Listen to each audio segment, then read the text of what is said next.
Hi, Andrea. Hello. Andrea is a co-worker of mine at the Canadian Broadcasting Corporation. It's true. So it's nice to have you back within our walls. Thank you. Yeah, I'm always in Vancouver, so I never get to hang out here. I'm excited about it. And for the past little while, she's been glued to Buffy Sainte-Marie's side, holding up a tape recorder and asking questions and writing the story of Buffy Sainte-Marie. And I couldn't be happier that music legend Buffy Sainte-Marie is with us once again. Hi, Buffy. Hi, Tom. Nice Hi to again. nice to see you again. Thank you. Are you guys sick of each other yet? No, we're having a good time God. together. Yeah, I love it. And by the way, I had nothing to do with writing this book. Andrea approached me, and when I found out that she was the one who wanted to write a biography of me, I just told my manager to just say yes, because I adore her as a writer. I had read We Ought to Know, which was her first book, also about women in Canadian women in music.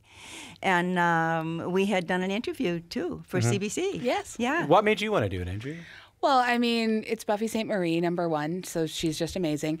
Number two, when I was trying to put together all my research for when I interviewed Buffy for Power in the Blood in 2015, I was really frustrated by the lack of information I could find, because I'm a researcher. I like to dig deep, and there were just so many blank spaces that, music, the traditional places where I would go to find out about musicians of that kind of, iconic status, hadn't written about her. So I felt like she'd really been kind of like erased from music history. If you're not sort of written about, there's no record of your work. We all know, of course, that she's an icon and she's amazing. But I just really felt like she, her work and everything she'd done had been quite minimized. And after we had our conversation for Power in the Blood, I didn't want to get off the phone. She said to me that she didn't want to get off the phone. She said it out loud, and I was like, "Oh my God, that's amazing!" And I freaked out. And then, I really left that interview wanting to think about writing an authorized biography of Buffy Sainte-Marie. So, Buffy, was it hard to talk about some of these things? Was it hard to put the trust in someone to tell your story? No, not really. And I was so glad that, a couple of years earlier, I had read Andrea's first book, We Ought to Know, because there's so much that comes through in her writing. I mean, she's a beautiful writer. She's real intelligent and she's real funny, and she can just kind of see between the lines of. Both the show and the business. And that's always been real important to me, both of them. And there really is a difference between the show and the business. And so she could see that I had kind of been abused and kicked around by the business, but that the show was still a whole lot of fun for me. And I think that's one of the places we really connected on. Well, you're so funny, and your music is so full of hope. I mean, it's none of the things that have been sort of done to you, arguably, have dampened your spirit at all. One thing I love that this book does is that it does set the record straight on a couple of things that I think people get wrong about you, Buffy. For example, you didn't play Woodstock. Isn't that funny? I know. What's the story there? People always think you play Woodstock. Well, Andrea, in the book, she points that out. Yeah, people, almost every concert in the U.S., someone will come up to her and you say, "You were so good at Woodstock. I just loved you. You were just the best friend."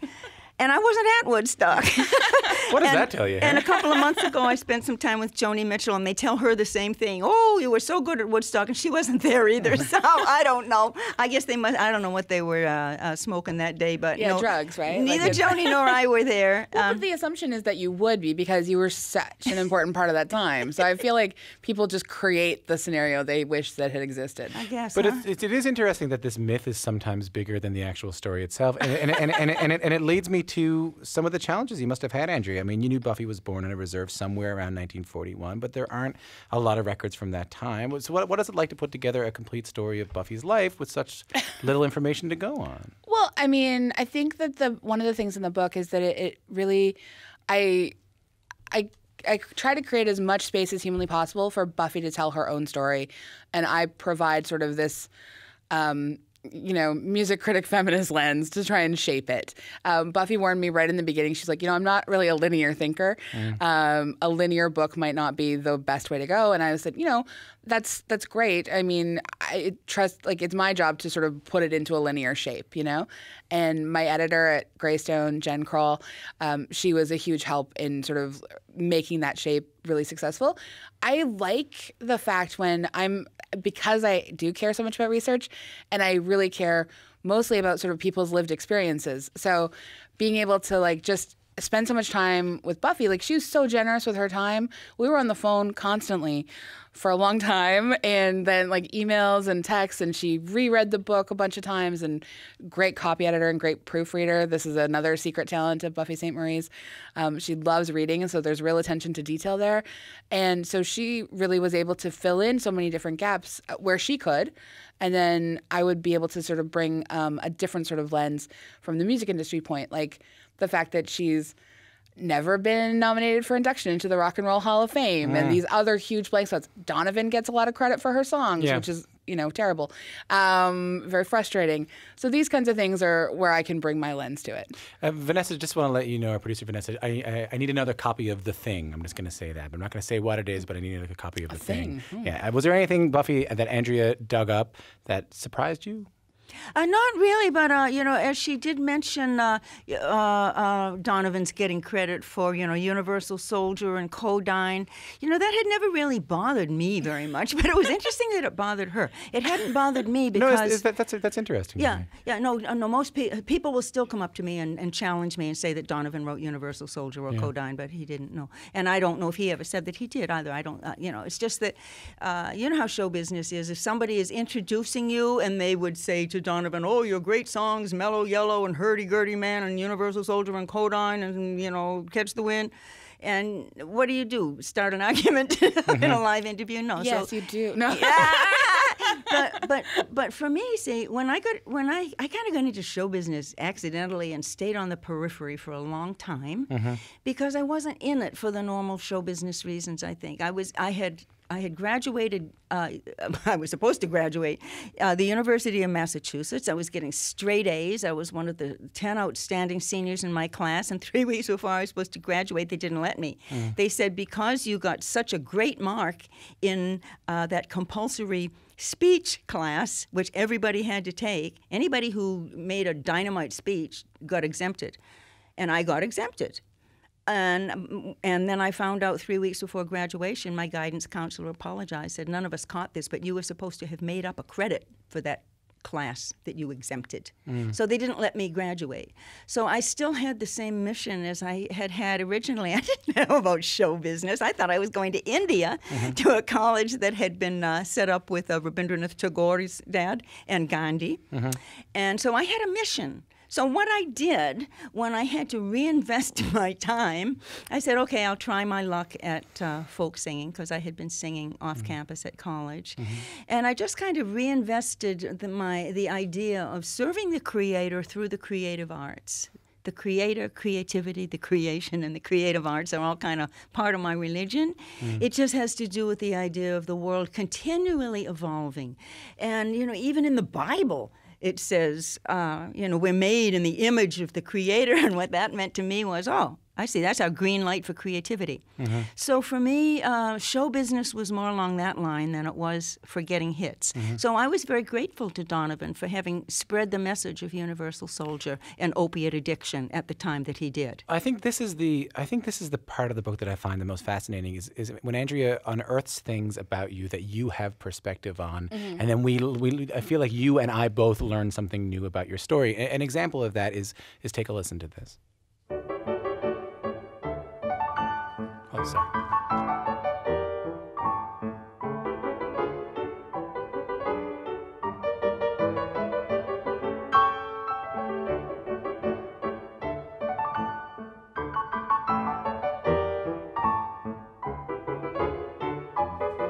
So that is the Nutcracker Ballet from Tchaikovsky. So that's from Tchaikovsky's Nutcracker Ballet. If you're just tuning in, by the way, this is not Saturday afternoon at the opera. This is Q. I'm speaking with the legendary Buffy Sainte-Marie and her official biographer, Andrea Warner. So, Buffy, your first crush was Tchaikovsky?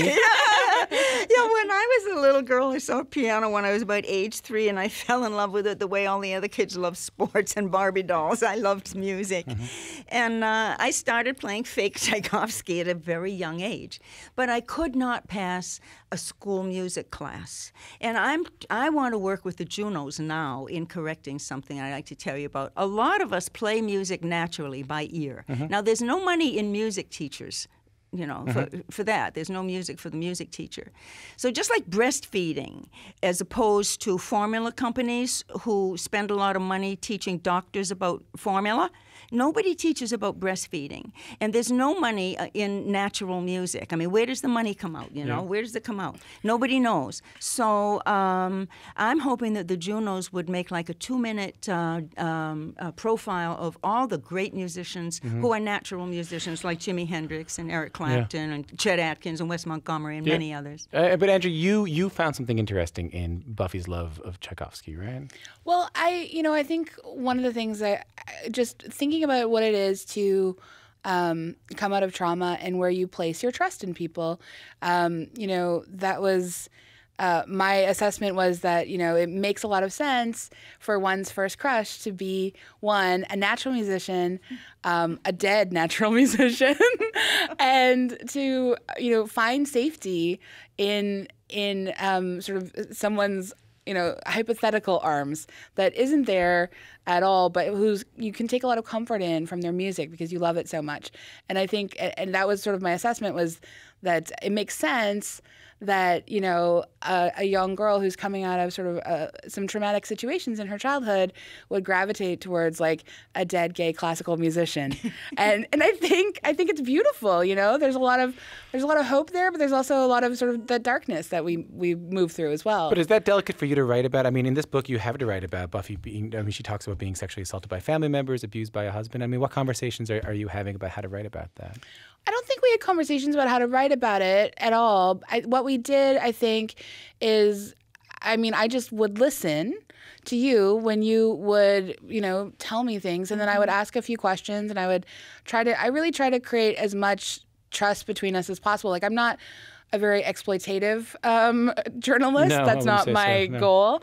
I always want to witness, and I think Buffy has done a lot of that work as well herself. Like, you are a witness for the Truth and Reconciliation Commission. Like, there's a lot of tenderness and a lot of space, and really just sort of sitting with someone's truth is very important. And so when I try to write about that, I'm always trying to write about it just from very, very specifically from a place of respect and love, because I think it's such a difficult thing to, especially like going from the trauma of childhood and then to sort of older with intimate partner violence. When you get older, obviously there's a through line. Of course, those things, like there's a natural thing that happens to you. I think as a kid that you sort of it takes a while to work through those moments and be able to trust yourself a bit more. I really just wanted to be able to have a space where Buffy could talk about that, because I think she really models a survival strategy as well. I wouldn't say that you call it a strategy at all. It's like your impulse. It's how you live. But modeling a way to sort of survive and thrive was really important, that we could sort of present that to other readers. I want to point out, especially the respect and love is what comes across in this book a lot. Thank you. I've been a fan of your writing, as you know, for a long time. But I mean, there are stories in here that would have been easy to exploit, and you definitely don't do that. Buffy, is it challenging for you to relive some of this in the writing of this book, to talk about early trauma, intimate partner trauma, episodes with heroin? Are these hard things to relive? No, it wasn't hard to relive, and I think, but it's something that I've held back on offering as part of my showbiz bio. Yeah. But Andrea, the respect really is mutual, because I really think that she is a superb writer. And I felt as though she does have a respect for not only the truth, but for the heart behind what happens to people.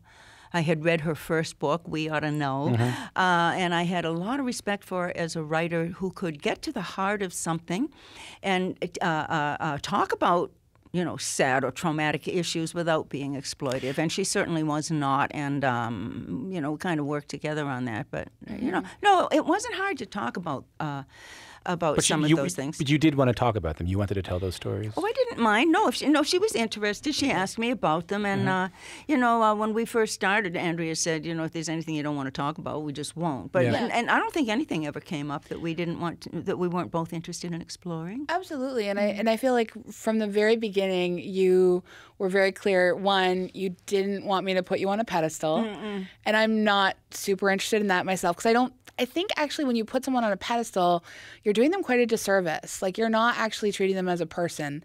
And I really think that all of us need to be sort of treating each other as people because that sort of creates community, it creates compassion, it models ways to live in our environments. And I think I just think that's so important. I can still be a fan of your work, and I'm still obviously deeply besotted with you.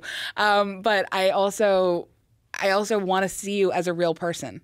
And I think that was pretty vital to the writing of a biography like this. Yeah, and I think that Andrea dug into the songs, which made me happy. Yeah. Because for me, it's never been about being a show business personality so much as the content of the songs is what I was trying to get across. Yeah. That's why I wasn't so mad at Donovan. I wanted to get the message out, and Andrea seemed to be responding to those things in the songs that I had really intended, and I felt as though we were both aiming for the same target. Mm-hmm. But there were issues around that. That brings up an interesting point because the focus on the songs and the way that record labels and other people in the business didn't want to focus just on the songs is something that comes up a lot in this book, something that I didn't know about and I found really interesting. You describe the feeling of a lack of creative control over your music, especially when it came to your first record label on Vanguard. Can you tell me a little bit more about that? Well, it was a little bit odd. I mean, I had just gotten out of college, thought I was going to India. I was trying my luck at folk singing in Greenwich Village and doing pretty good. Yeah. Vanguard Records wanted to sign me. I went to sign with them. I almost signed with Blue Note, which is a jazz label, by the way. But I went into Vanguard and they said, "Who's your lawyer?" And I said, "I don't have one." They said, "That's okay, you can use ours." And they signed me to a 7-year deal. I mean, and a lot of the early people in management, they just didn't know what to do with me. They didn't mean to be mean to me or, particularly colonial about it or, any of that. They just didn't know what to do with me. Many of them wanted me to wear, come out like Pocahontas in fringes. They wanted to play that. Most of them come from a real New York show business thing where you got to have a gimmick. And they didn't know. Some of them were afraid of the fact that I was outspoken, I think. They didn't know what to do with that. They thought that I would offend themselves. Also, I wasn't very smart about social things. I didn't grow up like in a social climbing environment or in a business environment where the family all has, they're talking about business at the table. Like there wasn't a lawyer in the family or business. I'd never met any of those people. Well, you also didn't party and go out drinking after either. So that's a factor too. Yeah, and when you don't, when you're kind of I go home and write. That was fun for me. And for me to go to an after-hours bar where everybody's getting half-crocked, and I don't drink at all. Yeah. I even unintentionally insulted some people. I didn't mean to, but for instance, in France, they were celebrating me in the 60s, and they'd get out this 400-year-old bottle of wine, and I'd say, "Oh, no, thanks, I don't drink." And that's not cool. Yeah. I didn't know that you were supposed to kiss businessmen on the cheek. I'd hold back from that. Yeah. And because I didn't go out drinking after hours, where the Judys and the Jonies and everybody else went, that's where the business deals were made. So I missed a lot of business opportunities and social opportunities. And in many ways, I felt like this book was, it was you taking control back from these people who would try to control you, Well, I guess maybe that was Andrea taking control. Thank you. I mean, certainly that's my intention, is to give all the autonomy back to Buffy and sort of because I do get frustrated. Again, things that, it's been your life, so you just get to, you live it, and it's your lived experience, and then I can be this outsider being like, yeah, I'm going to get mad about this on your behalf and analyze it from a perspective of where I'm just constantly thinking, oh God, there's so much erasure happening. There's this constant mythologizing of white male genius at the expense of so many other artists, artists of color, women artists, trans artists, and Buffy Sainte-Marie. Like and I know that she's like an icon. I get very, very frustrated because her discography is so deep. It's so varied. There's so much complexity happening and so much innovation. And, there just hasn't really been a proper celebration of that.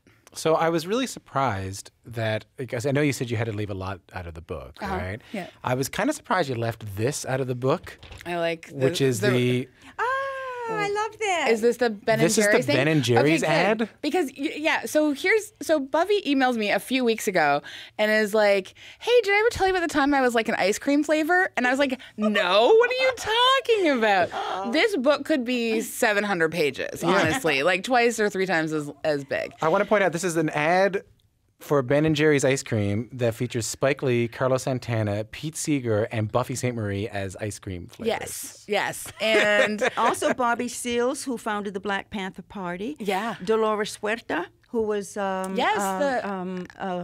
worker, yes. an union activist. Union and activist, yeah. Father Daniel Berrigan. And what happened was Ben and Jerry's got in touch with us and said, here's our campaign we would like you to do. We'll give you ice cream for life. Yeah, and we got that right here. Look. Yep. The participants made the commercial not for the love of money, so from the New York Times, but for the love of ice cream. They get a free supply. Do you get ice cream for life? Ice cream for life for my Cradleboard teaching project. No, a few years ago they had to cancel it because of some, but anyway. Yeah. No, well, I'm kind of old, but it was lovely because Spike Lee made the ad and it was on TV and we had all our pictures are all on New York City buses. But it was very interesting that Ben and Jerry's wanted to do that. Mm-hmm. Yeah. It's so interesting. Go ahead, please. I was just going to say, but like the wild thing is like, I researched hard. I spelled her name every misspelled way that I've ever seen it. I would look everywhere as that I could. But sometimes, unless Buffy told me about it herself, it's just a gap. I didn't know that it existed.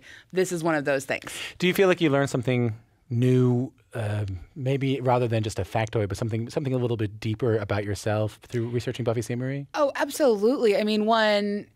Just Buffy's sense of humor is amazing. Yeah. She's so funny. And there's a lot of humor in her songs, too. And if you do like that deeper listening to the lyrical content and then sort of with its juxtaposition with the musical arrangements, there's so much humor happening But what there. about you? But me myself, Yeah. I swear, yes. I was going to answer that, I swear. I know. I could see you. You know how to do these things. Sometimes I know how to do these things. No, I learned a lot. So Buffy was editing the book a lot. And at one point, I had written tear down something in reference to something she had done. And she crossed that out and she said, no, build up in spite of and beyond. And that's a radical paradigm shift for me to think about language in this way where instead of being destructive, let's talk about empowering language. So let's talk about language that builds us up and builds community and builds hope. And, sort of if we radically shift our lens in this fashion to think about building up in spite of and beyond rather than tearing down, what a much more beautiful world that is. And I think that's what her music does too. But it was that specific edit that really just, it just jarred me in the gut one day. And I was like, oh my God, I'm a changed human for the rest of my life. Buffy, did you learn anything new about yourself through this process? Well, aside from the fact that the one thing I think I may have learned is that throughout my life, probably because of real early, very young, even infant traumatizing, I think that I have lacked a sense of when there is a predator around. I think that was something that I was not allowed to learn because when a child is being abused and traumatized, the word no only makes it worse. And so you don't have the power of the word no in your vocabulary if people have overpowered you and oppressed you with that word, no. Oh, yeah? Watch this, right? So I think that, when I was watching the, the Brett Kavanaugh things, and he got to a certain point, and when I was looking at television, I just felt like an electric shock in myself. I felt like the deer had smelled a lion. I just felt myself going complete alert. And that was something that I think that Andrea unpacking some of this stuff as she does in the book and our personal conversations too, I think that's something that I may be starting to learn, the scent of a predator. Because very often I should have seen what was coming, and instead I didn't. It's not that I'm a Pollyanna, but I always do see the positive side of things. But there's a part of that that needs to be tempered with an awareness of the possibility of predators in show business and in government and in leadership and in personal life. It is possible. So that was something to think about. I'm so grateful that I'm finally getting to learn your story, Buffy. I really am. Well, thanks to Andrea Warner. I think she's a great, great writer, and I'm so privileged that she asked could she write a biography about me, and my reply to my manager was, just say yes. I mean, I was going to say, I'm so happy I got to learn Buffy's story and have you write it, Andrea. You know what a fan I am of your writing. And Thank you. So you both are going to make me cry and blush at the same time. Can we get a zoom in? Stop Can we get a zoom in? Stop it, both of you. Guys, thank you so much for coming in. Thank you. As always, Tom.